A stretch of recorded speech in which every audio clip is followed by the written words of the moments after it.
What's up YouTube? It's your girl Joss, and today I have a special guest, my baby boy Emery Blue, and today we're gonna be doing his birth story.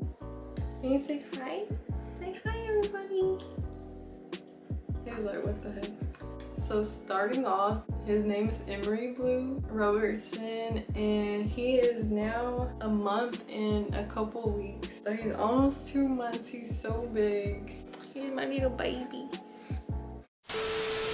Okay guys, I am back and Emery is now with his Nona, Robbie's mom, so that I can film this video. But yeah, like I was saying, we're gonna be doing my birth story and how it all went down, how Emery came to be. I don't know, I always wanted to make videos like this because that was all that I watched during pregnancy and like even before. First, we're gonna start off with his name. As I said before, his name is Emery Blue Robertson. Emery meaning home strength, which that just fits him to the T. And then Blue was a name that we picked out way before and that we always stuck with. But it's not the color blue, like it's not spelled like the color. It's actually B-L-E-U. And Robertson is obviously his dad's name. I just love his name altogether, and I honestly can say that we always had his name picked out. Emery is actually 9 weeks on the 29th. Today is the 26th, July 26th. So he's gonna be 2 months old soon, which is so sad. I wish he could just stay little forever. People always tell you like they grow up fast with a blink of an eye. Yes, that is true. Just to give you a little bit of background, my mom actually had 4 kids, all natural. She was mainly my muse for pregnancy, so that's why I think I wanted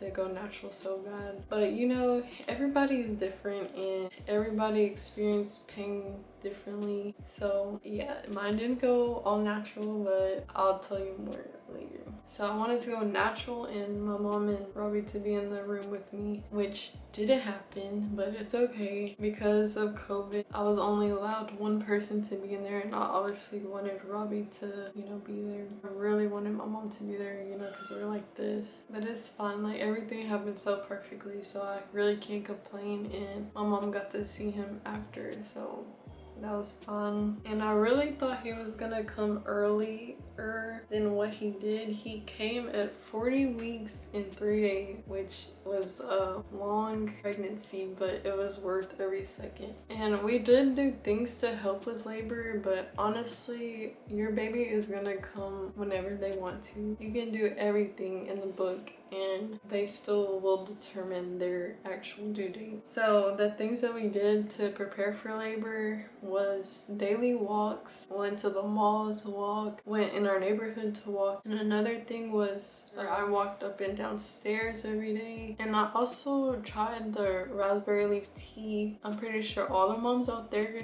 know the hype about this tea, which I don't even think induces labor, but it helps like with the pain and help strengthen your uterus, or that's what I was told and that's what my research said. And then also did yoga ball exercises every day.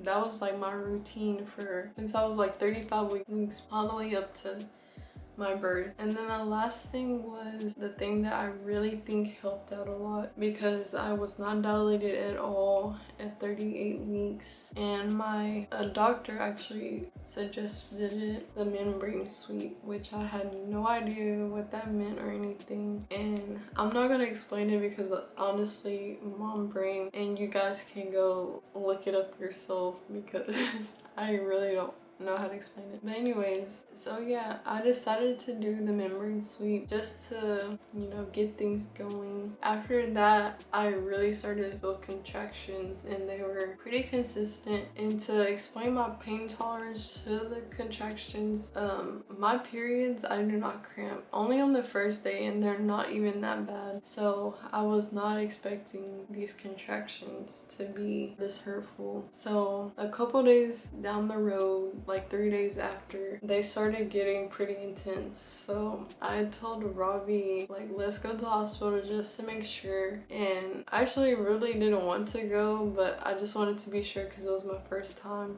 and they were getting intense. And like I said before, I'm really not used to period cramps, so I didn't know how stronger they were gonna get or anything like that. So we went to the hospital to be sure, and we got sent home, which was kind of a bummer because that was the thing that I did not want to happen. But it was all good. Like, we were checking on the baby. We got to see how dilated I was to be sure, because we had no idea what was going on. But I just knew that the contractions had started.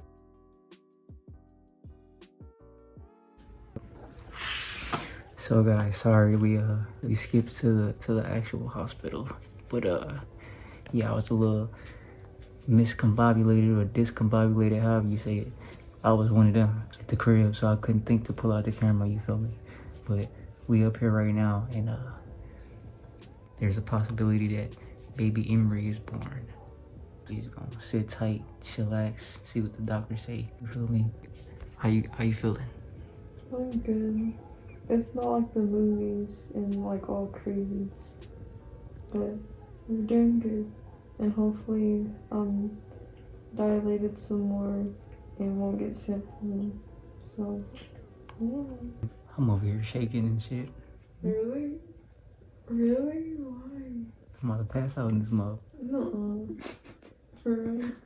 Yeah, we're gonna have to get back to y'all when I don't know. After we got home, like, they got even worse. So I was like, dang, like, my luck, we come home and, you know, the contractions get worse. So I tried my hardest to sleep, and the contractions got even more stronger as the time went on. And the next morning, I was trying to eat a bowl of cereal and sitting on the bar stool, and I really couldn't eat anything, and these contractions just kept on. And I was like, oh no, like, is this what this is gonna feel like or be like? And I was literally like in tears crying, and Robbie's like, do you want to go to the hospital? I was like, no, because I don't want to get sent home again. Like, I want to be sure, you know. And Robbie was like, okay, but I was just sitting there crying, and Robbie was like, okay, no, let's go to the hospital because you're in so much pain. So we got ourselves together to go after I finally said, okay, let's go, and had enough of the pain. So we took the drive to the hospital, got there, and they didn't have rooms, so we had to wait a few hours in the waiting room, which was so horrible. I'd rather wait at home if I would have known like it would be a week. After a couple hours, we finally got called back, and they checked me, and they were like, you're dilated to 2. I was like, what? And the doctors said, we're gonna keep you for an hour and see like how much you progress. So we won't send you home, but if you're not dilated to 4, then we gotta send you home. So we sat there in hospital, and mind you, I was so hungry. We got at the hospital at 8, and it was probably like 10 or something like that before we got to the room to get checked. And okay, so I was dilated to 2, and now I'm to 3 when they came back and checked me after a couple hours. And I was like, really, a 3? Like, I thought I was gonna be a 4 or something, or a lot higher than that, because the pain was just that bad. But anyways, I was only dilated to 3, and they said they were gonna send me home if I wasn't dilated to 4, but the nurse was just like, we're just gonna keep you because you're probably gonna progress in the next hour or so. And so she was like, do you need anything for the pain? I was like, yes, please give me something for the pain. They gave me medicine.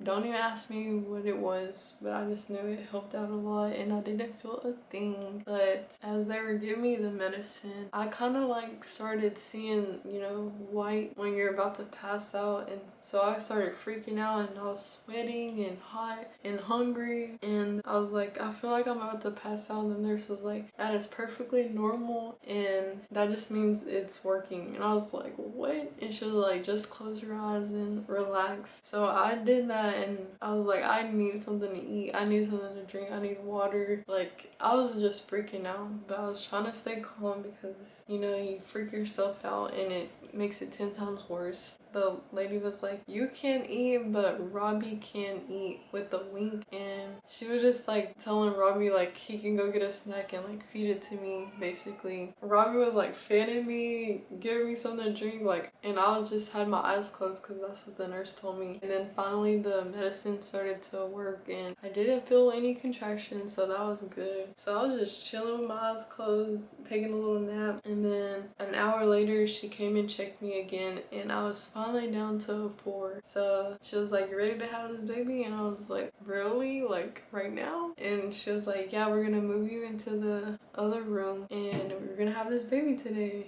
And right in that moment, like my heart was like pacing and like my mind was just like, I'm about to have a baby. They finally rolled us into the delivery room and by that time the medicine started to wear off. So I was like, oh heck no, like I need the epidural, where's the epidural? And so they came in and gave me the epidural and a lot of people were scared or like saying that it hurt. I really honestly felt like a pinch going into my back and yeah, that was like kind of hurting, but it was nothing compared to the contractions. So I am so glad I got the epidural when I did. So after that, like I didn't feel anything and I was so happy that I got it. What's good, YouTube? What's good with it? What's good with it? What's good with it? What's good with it? What's good with it? Man, it's about, what time is it? It's about 9 o'clock. We're sitting in this room right now and just waiting for the doctor to get here so we can go ahead and get little man up out of there. You know what I'm saying? It's his eviction notice. Okay, we kicking him out now. Okay, so it's go time. I'm excited, a little nervous. For the other day, the false call, I was about to pass out. I ain't gonna lie, I was about to pass out. But today I'm cooling. You know what I'm saying? I'm just ready to get it cracking. Ready to get him out of there. Take my shirt off. Do some skin to skin. You know what I'm saying? Hopefully he don't try to suck my nipple. But yeah, you want to tell him anything, sweetheart? I'm just excited to finally meet little guy because he's been hurting for the past, what would you say, 3 days? Yeah. I'm just ready to meet him and excited. I'm past the nervous part. I got my epidural, no contraction. Well, I'm having contractions but I can't feel them.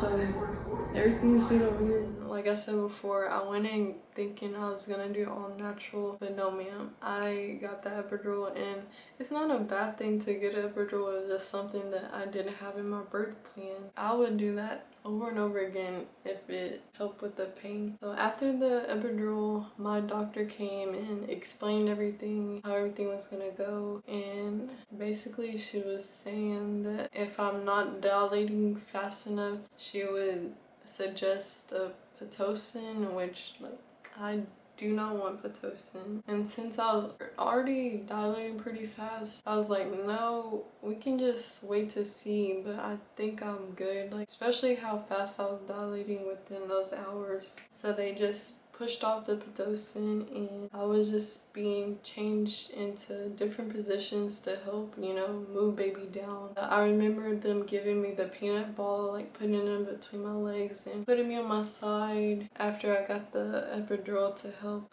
the progression of being dilated. And so, mind you, it was probably like 12 or something. No, it was probably like around 1 when all this was happening, when they were changing positions. And within that time, they were just saying like, get sleep because the baby's coming and you're gonna need all your energy. So that's what we did. We slept and was FaceTiming my mom, FaceTiming his mom, like letting them know how everything was going. And then it was time to push. Like everything happened so fast, so it was hard to grasp how fast everything happened. And the lady kept saying like, you're dilating fast, and so I was like, good, so no Pitocin. She was like, nope, we don't need it. I did not get Pitocin, which I'm so glad I didn't, because on TikTok I was seeing like a whole bunch of stories about how you shouldn't get Pitocin. So I guess that's a good thing. And after all that, I think I was dilated like 8 or 9, and my water still hasn't broken. So my doctor came back in and she was like, we're gonna break your water. Are you okay with that? And I was like, okay, I guess. Like, I don't know what any of that means, but I know that like my water wasn't breaking naturally. So the doctor broke my water and honestly didn't feel anything. So we got set up to push, and I don't even know, like, it didn't feel real that it was happening. Like, I was just in la la land. I guess because the epidural felt so good, like everything waist down was numb, and I was like, okay, let's do this, even though I like didn't even grasp what was happening because it was happening so fast. But if you're not too squeamish, or like you don't really care about blood or anything, or looking at stuff like that, I would highly suggest asking for a mirror. My doctor actually was like, I never had a patient ask for a mirror, but they end up having one. They rolled it in and I got to see like his little head down there, and really, like, you see the pictures, you'll see how much hair Emery has. Like, he has so much hair, and that is like all I could see is like his little his little hair. And so that really gave me motivation to, you know, push and everything. And so I pushed for like 30 minutes to an hour, which was like so fast to me. Like, I thought I was gonna be there for hours and hours and hours pushing, but no, it was only 30 minutes to an hour. And so I was pushing, and finally Emery's here. He was born at 3:58. He was early morning baby, and then after he was born, they laid him on my chest and was doing work down there. And some people say that like they're pushing on your stomach to, you know, deliver their placenta, but honestly I didn't feel anything. And really, like, after your baby is here and laying on your chest, like, you don't even think about what is going on around you.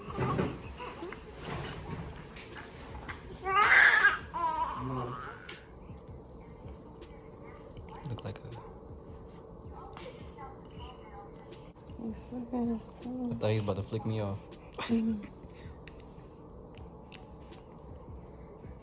see them ears.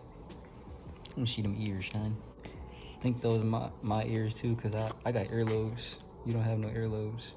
Yes, I do. So let me see. You don't have earlobe. It's just straight.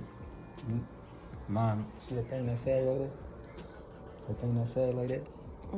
That's that earlobe. I actually did not tear, but thank God, like, I didn't. It's not a bad thing to tear, but it was just something that I was really worried about happening to me. And so he just laid on my chest for like a good hour or so, and then finally they let Robbie hold him and do little skin to skin. Position him so he's more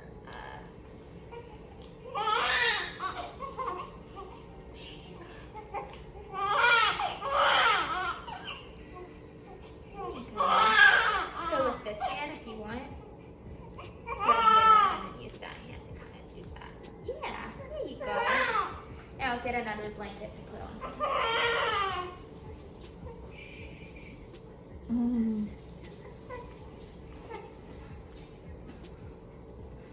He might get all that medicine on you. That's okay.